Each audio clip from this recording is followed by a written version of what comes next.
Welcome back to part 2 of our interview with Paul Gardner. Let's get to the interview. That is really useful insight. I love that idea, double the expenses and square root the revenue. That is very funny. Yeah, it's one of the things that I notice a lot as well because I work with different MBA programs on their MBA pitches. They've got to come up with ventures and they've got to pitch their numbers, and it's always a balancing act to try and rein in what they estimate their addressable market is going to be. And, you see these inflated numbers. And one of the things I always advise is that if that number looks too big, it's going to scare people off and they're going to immediately question some of those very assumptions that you're talking about. So that's interesting insight.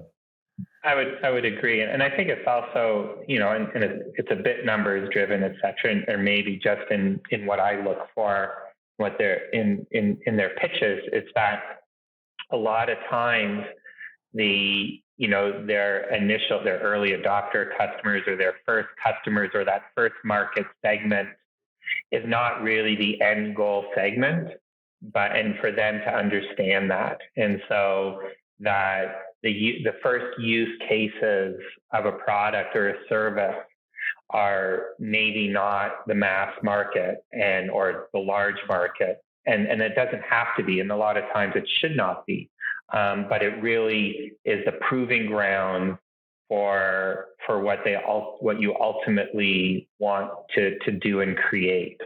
And I think a team that understands that when they're presenting, I think also makes a big difference, I would say, between the winners, the ones that get the money, and those that don't.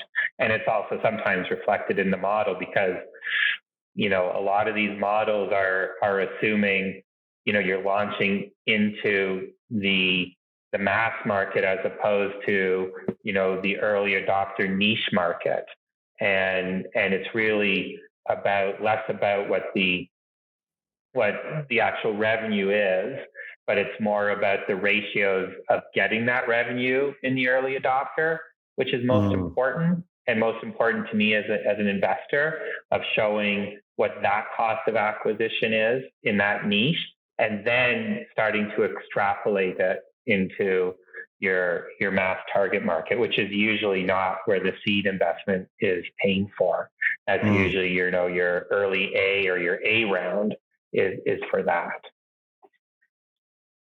Just out of curiosity, what level do you typically invest at?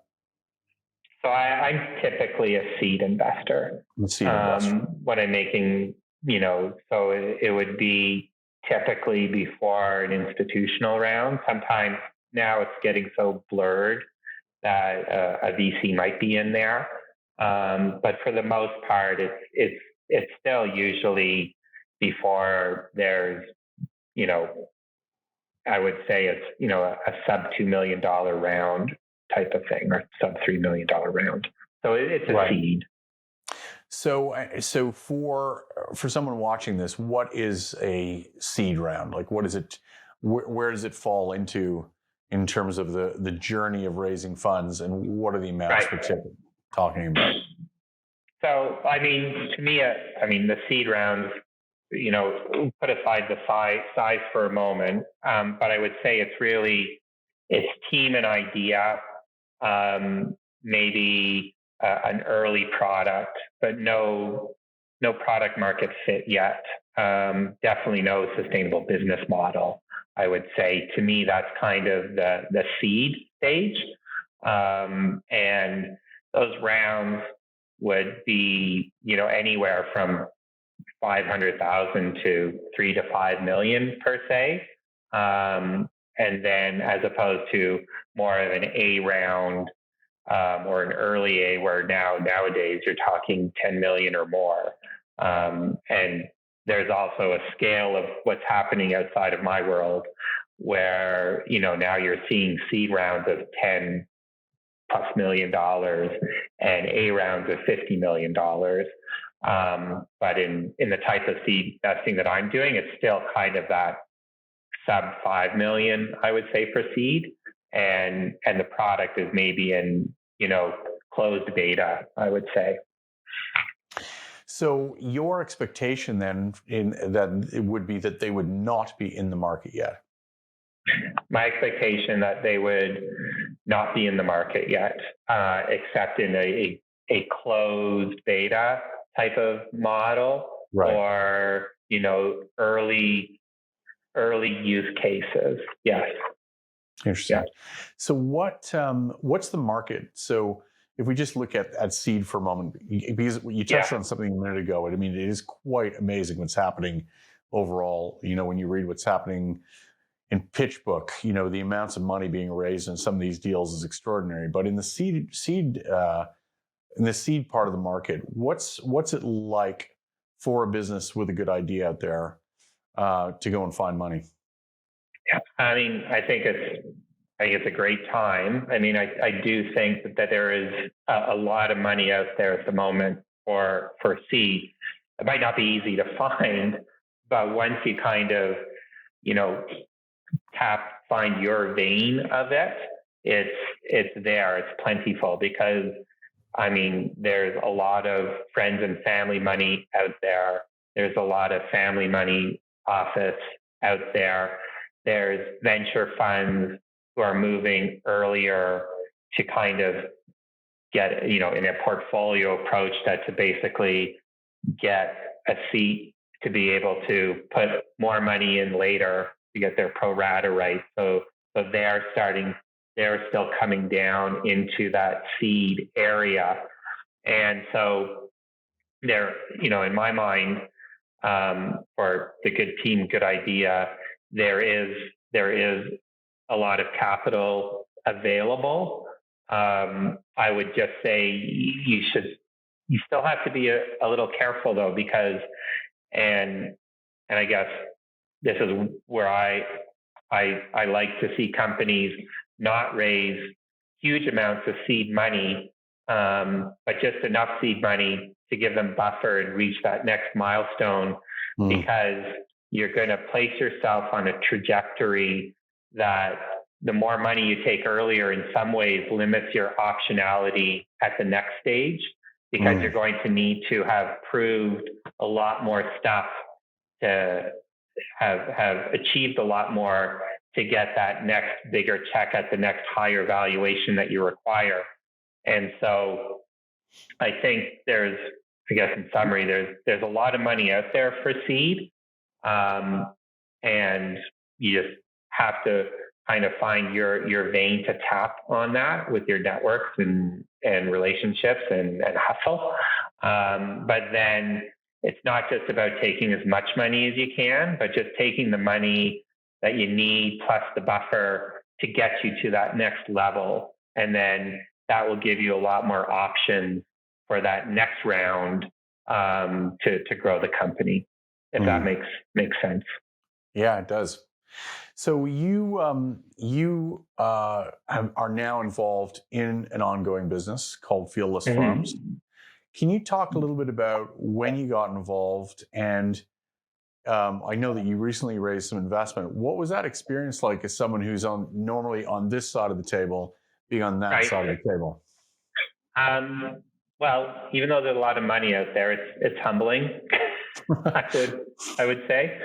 So I got involved with Fieldless when the two original founders, who had been working on the idea for a bit of time, felt that it was ready to go commercial, operational, and then I found my way in there and was excited and kind of asked and worked and brought to the table what I think I could offer. And so I was part of raising our seed round, which was a long process. Even though we kind of, I would say, ticked all the boxes and there was the money out there, and we got the money. But it does take time, and it's something where you have to multitask it. You just can't kind of go from, hope that this one person or one fund or one group is going to say yes, and then go to the next one and the next one maybe. But you really have to cast a fairly wide net to attract, and not just attract, but to close the capital. So it did take longer, but we ended up getting more than we wanted, which was good. And at the end of the day, it was heavily related to our networks, or one degree of separation away from them, that brought us that seed round. And normally that's kind of the way it goes. It goes from people or the people that they know. And then after that, it's pretty tough. It's pretty hard to sometimes go in cold on seed rounds. Less so nowadays, I would say. Once you've kind of got traction in market, because there's so much money out there, that people will start tracking you and reaching out to you, which makes you feel good, but it doesn't mean the job is done. And at that point, you can start to outreach to potential future investors earlier, and you can start to build that relationship with them. You can reach out to them cold and then take 6 to 12 months to build the relationship towards the point when you're ready to raise the money. And we definitely did that as well in getting from our seed to our most recent round that we closed. So what you're suggesting is you were planting seeds before you needed to harvest the money you needed. Yes. We can go through all kinds of. That's what makes the creator so special, is that the idea that we can come up with stuff like that on the spot. Yeah, exactly. And it's true, and it's hard, and it's not a strength of mine for sure to just reach out to a venture fund or a family office saying, "Hey, it's Paul from Fieldless. You might have heard us, or maybe you shop at Farm Boy and you tried our stuff, or if not, you should. But we have these great plans. We've done, and this is the important one, we've done our research on you, and we've gone, what we've seen. We think that your organization or family office could be a great fit as an investor and a partner with us. Not today, but it's really about introducing us today and you getting comfortable with us over the next 6 to 12 months. And then maybe at that point, if you're interested, then it would be a great partnership to have you in as an investor. But once you do that, yeah, sorry. I was just going to say, I'm dying to know, so what did you learn? What was surprising for you about the process? Was there stuff that surprised you, having, been the guy that was choosing the deals to invest in? Were you surprised by what it took to raise the money? Yes, I would say. And I think the biggest surprise, and, it's, looking back on it, hindsight's everything, but, on the entrepreneur side, you really do have to create the compelling event for the investor to make the decision. And, the best compelling event is that they get so excited and the round is almost full and there's the scarcity is the best compelling event for that to have for them to come in. But that's at the tail end. And at the tail end of closing the round is the easiest in some ways. But it's creating the compelling event for investors, the first ones to commit to that, your next round, to do it in a timeline that you need it to be done. And because you're competing for the most scarce resource that's out there, which is time. You only have so many hours in the day. They only have so many hours in the day. And how do you keep yourself front and center and top of their mind? And we did have it in our last round, is that with an initial lead investor, we lost momentum. When you lose momentum, you lose the narrative. And when you lose the narrative, you lose the investor. Right. And the momentum on their side slowed, and we couldn't, we missed it. I'd say, for a bit of time, and we missed creating the compelling event to regain the momentum. And then when they re-engaged, we lost the narrative at that point as to, why they should be investing and why now and amount and all of that stuff. It just, Right. when they re-engaged, it was with 100 questions and maybe not always the right questions. And once Right. you've lost control of the process, which, to me is a bit of the narrative also, then you're for the most part, you're cooked. And it's frustrating. And so, and it's hard sometimes because you don't know what you're competing against. It's not like you're in the market and you can point to your competition, right? And say, we're going to crush company A or B, or we're going to for Fieldless, we're going to get on the shelf before they do, or something like that. And you can kind of target and act and react. But with an investor, you have no clue what's going on behind the curtain. You have no clue what else they're deciding to allocate their portfolio to. You have no idea where they are in the process with existing investments. And so you really need to keep that momentum from day one and do everything in your power to kind of move to a decision, not making shortcuts, but move to the decision as quickly as possible, because you'll lose the momentum. And then once you do that, it's really hard to regain. So my most recent venture that I raised funds for was a business. It was an e-commerce business aimed at women. And one of the things that I discovered as I was pitching was that almost always the people sitting around the table were men that I was pitching to. I recently interviewed for the creators a fellow that was a co-founder of the first direct-to-consumer unicorn in India.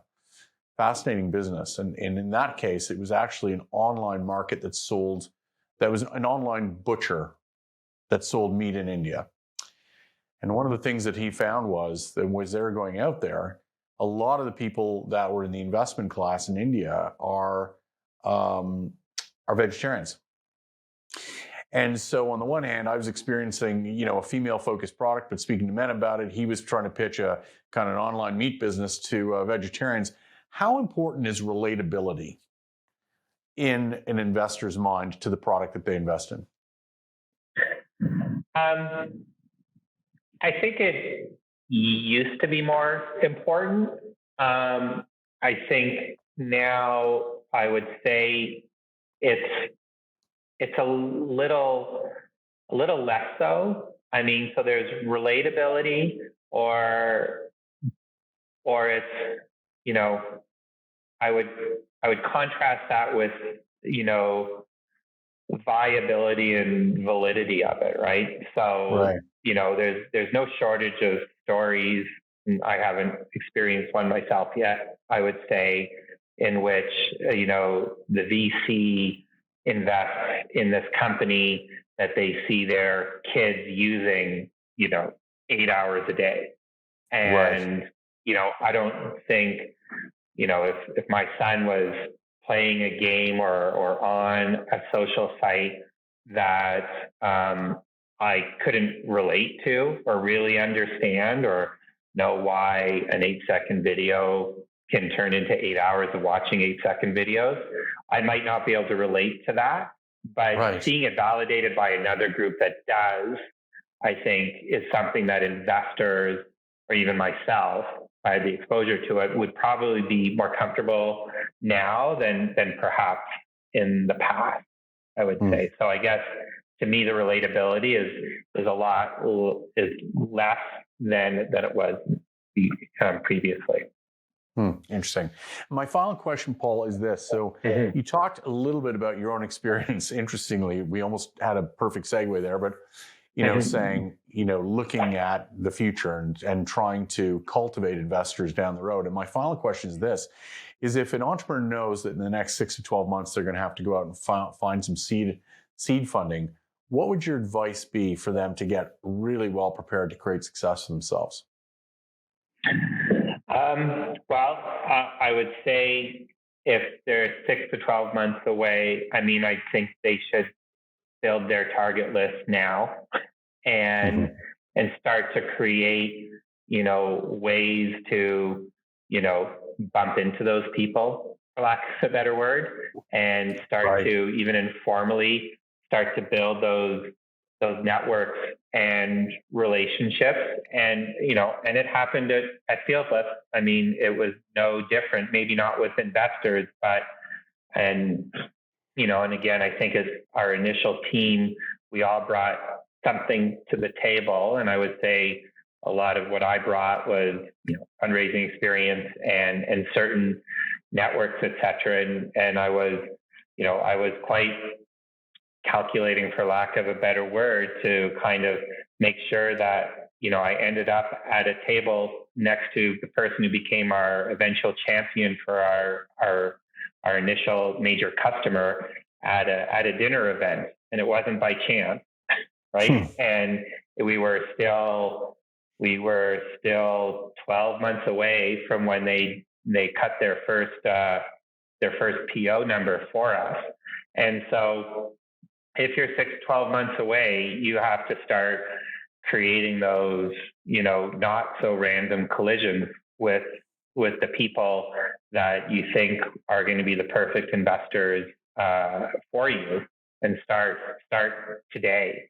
And in parallel, start to build that that model and that deck that kind of answers all the questions that we started to talk about earlier in terms of building that model, validating that model, maybe not with your product in its main market, et cetera, but putting the pieces there so that when you're pitching in 6 to 12 months and you're making these statements out, these statements that accompany your deck, that you have the backup to have the confidence to say them, that they can be validated based on the work that you've done, or the research, or the comparables, or your experience. Always when you're pitching, always build on your personal strengths as well.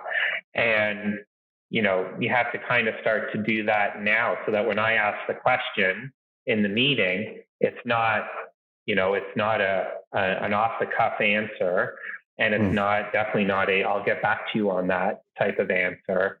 That you're prepared, and the answer has weight and a foundation on top, a foundation to below it, that gives me comfort that what you're saying is true and right.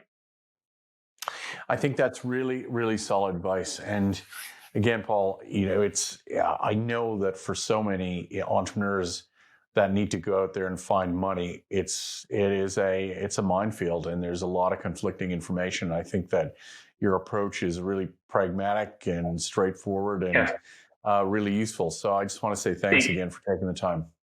Yeah, the last point maybe I'll just put to that is that do your research to target the right people. Like when we did our seed round with Fieldless, Fieldless was not, it is not the type of venture where you would go to, what people today would see as the top decile funds in Canada. It's not, we weren't pitching to, Golden Ventures on the East, or Version 1 Ventures on the West as seed investors, or a Georgian Partners who's been extremely successful, but they're BC investor, round B. Like we spent the time to figure out who would be the people who would actually invest in our company. And so we didn't waste their time. We didn't waste our time. And it took a lot of research, and sometimes we got it right and sometimes we got it wrong. But, the last point is, in that 6 to 12 months, is figure out who are your ideal investors to go after. And it can't just be one or two. It has to kind of be 15 to 20 or more, especially with individuals. That's really important. I would say, is when you're going after your seed money. Great. Well, Paul, that's really great advice, great insight. And again, thanks very much for taking the time. I appreciate you inviting me. Thanks so much for sticking to the end of our two-part interview with Paul Gardner, longtime investor and director with Fieldless Farms, a business he invested in. If you're going to try and raise funds, be ready for a tough ride of getting what you need. We hope some of Paul's advice will help you with your journey. I also want to give a big shout out to my sponsor, the Innovation Hub at Carleton University, dedicated to helping create leaders and new business ventures. Find out more at www.carleton.ca/innovation hub. And please remember to hit like and subscribe for more great stories of inspired entrepreneurs. See you next time.